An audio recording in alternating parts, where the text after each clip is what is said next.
Hello दोस्तों, assistant professor परीक्षा के लिए अर्थशास्त्र की रिवीजन क्लास सेकंड चल रही है। हम उससे अर्थशास्त्र से रिलेटेड जितने भी इम्पोर्टेंट तथ्य वे सारे डिस्कस कर रहे हैं। पहला है, सर ओसबॉर्न स्मिथ आरबीआई के प्रथम गवर्नर थे। प्रथम भारतीय एवं स्वतंत्र भारत के प्रथम आरबीआई गवर्नर सी.डी. देशमुख थे। बजट शब्द का विकास फ्रेंच शब्द बूजेट से हुआ है, जिसका शाब्दिक अर्थ एक छोटा चमड़े का थैला है। ग्रामीण बैंक की स्थापना 2 अक्टूबर 1975 को हुई। भारत में बजट प्रणाली की शुरुआत का श्रेय वायसराय कैनिंग को जाता है। जेम्स विल्सन ने 7 अप्रैल 1860 को प्रथम बजट प्रस्तुत किया। स्वतंत्र भारत का पहला बजट 26 नवंबर 1947 को पहले वित्त मंत्री R.K. षडमुखम सेट्टी द्वारा पेश किया गया। जॉन मथाई ने 1950 में गणतंत्र भारत का पहला केंद्रीय बजट पेश किया। वस्तु एवं सेवा कर GST की शुरुआत 1 जुलाई 2017 को हुई।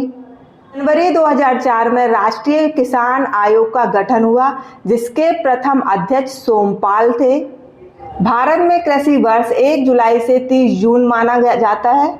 हरित क्रांति का प्रारंभ तीसरी पंचवर्षीय योजना से माना जाता है।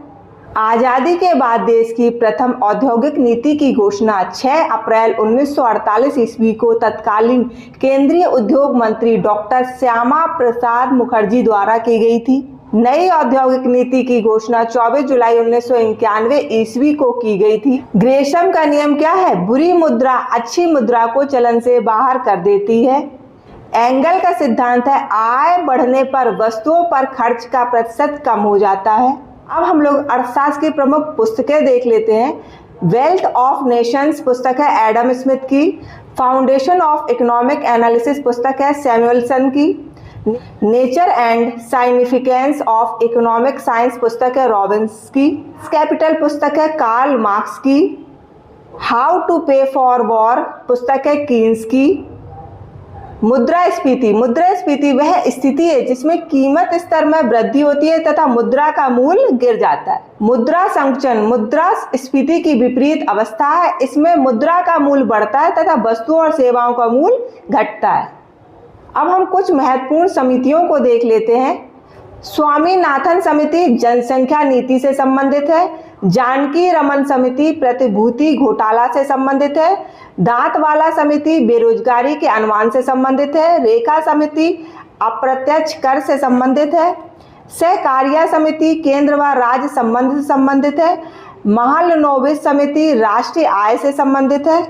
मल्होत्रा समिति बीमा क्षेत्र में सुधार से संबंधित है। गोयपोरिया समिति बैंक सेवा सुधार से संबंधित है। नरसिंह समिति वित्तीय व बैंकिंग सुधार से संबंधित है। सच्चर समिति मुसलमान की विभिन्न स्थिति का अध्ययन करने के लिए बनी। सुरेश तेंदुलकर समिति गरीबी से संबंधित है। मीरा सेठ समिति हथकरघा विकास से संबंधित है। खुसरो समिति कृषि साख से संबंधित है। कृषि को उद्योग का दर्जा देने वाला प्रथम राज्य महाराष्ट्र है। अब हम विभिन्न प्रकार की कृषि विधियों को देख लेते हैं। सेरीकल्चर रेशम के कीट पालन की विधि है। एपीकल्चर मधुमक्खी पालन की विधि है। पिसीकल्चर मत्स्य पालन की विधि है। फ्लोरिकल्चर फूलों का उत्पादन से संबंधित है। विटिकल्चर अंगूर की खेती। वर्मीकल्चर केंचुआ पालन। पोमोकल्चर फलों का उत्पादन। ओलेरीकल्चर सब्जियों का उत्पादन। हार्टिकल्चर बागवानी। एरोपोनिक हवा में पौधों को उगाना। हाइड्रोपोनिक्स जल में पौधों को उगाना। भारत में हरित क्रांति लाने का श्रेय डॉक्टर M.S. स्वामीनाथन को जाता है। भारत में हरित क्रांति की शुरुआत 1967-68 में हुई। 1983-84 में द्वितीय हरित क्रांति की शुरुआत हुई। अब हम विभिन्न कृषि क्रांतियों को देख लेते हैं। हरित क्रांति खाद्यान्न उत्पादन से संबंधित है। श्वेत क्रांति दुग्ध उत्पादन से संबंधित है।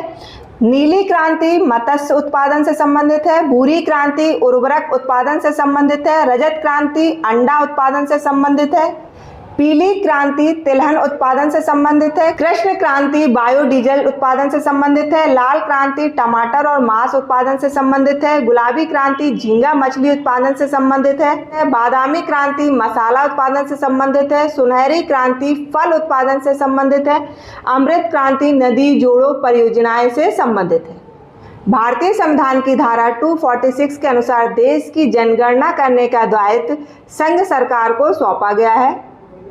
अब हम 2011 की जनगणना से संबंधित प्रमुख आंकड़ों को जल्दी से देख लेते हैं। 2011 की जनगणना 15वीं जनगणना है, जिसकी शुरुआत 1 अप्रैल 2010 से हुई। 2011 की जनगणना का आदर्श वाक्य था, हमारी जनगणना हमारा भविष्य। भारत में जनगणना की शुरुआत 1872 में लॉर्ड मेयो के कार्यकाल में हुई। भारत में नियमित जनगणना की शुरुआत 1881 में लॉर्ड रिपन के कार्यकाल में हुई।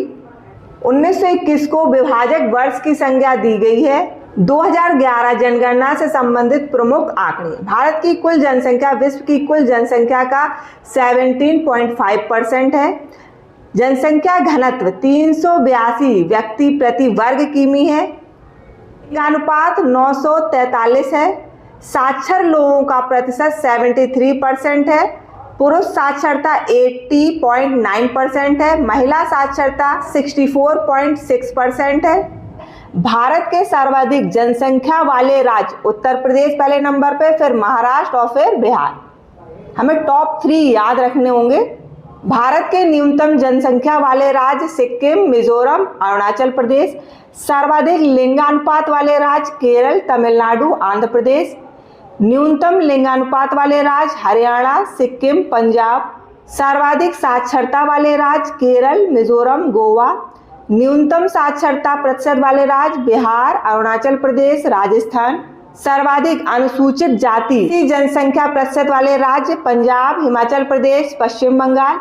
न्यूनतम अनुसूचित जाति जनसंख्या वाले राज्य उत्तर प्रदेश, पश्चिम बंगाल, बिहार। सर्वाधिक दशकीय वृद्धि वाले राज्य मेघालय, अरुणाचल प्रदेश, बिहार। न्यूनतम दशकीय वृद्धि वाले राज्य नागालैंड, केरल, गोवा। सर्वाधिक जनसंख्या घनत्व वाले राज्य बिहार, पश्चिम बंगाल, केरल। न्यूनतम जनसंख्या घनत्व वाले राज्य अरुणाचल प्रदेश, मिजोरम, सिक्किम।